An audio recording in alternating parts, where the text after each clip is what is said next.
Yam-yashil qimmat archalaringiz stress holatiga tushib, sarg'ayib, qurib ketyaptimi? Yoki gazolaringiz rangi ocharib, xunuk bo'lib, landshaftingiz, hovlingizni vidini buzib qo'yaptimi? Bunga ideal yechim bor: Naturamin 80% aminokislotasi. Bu original preparat Ispaniya davlatida ishlab chiqarilgan bo'lib, tarkibi o'simlikdan olingan aminokislotalardan iborat. Ispaniya davlatida ishlab chiqarilgan Naturamin 80% aminokislotasi nafaqat archa, gazon, dekorativ daraxtlar, balki barcha ekin turlariga zo'r ishlaydi. Masalan, sabzavotlar, uzum, sitrus mevalar, mevali daraxtlar, paxta, bug'doy, makkajo'xori va hattoki sholi ekilgan maydonlarda ham o'zini ijobiy natijasini ko'rsatgan.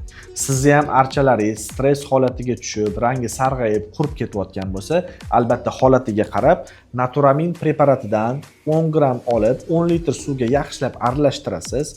Yana xuddi o'sha suvga 20 gram magniy sulfatdan olib, yaxshilab aralashtirib, eritib, so'ngra archani bargidan sepiladi va tez orada natijasini ko'rasiz. Bu nomer 1 preparat, ya'ni Naturamin 80% aminokislotasi bo'yicha yana ham to'liqroq ma'lumotni videoni tagida yozib qoldiramiz. Bemalol vaqtingiz bo'lganda kirib tanishib chiqishingiz mumkin. Bu videoni archasi bor tanishingizga jo'natib qo'yinglar, foydali bo'ladi.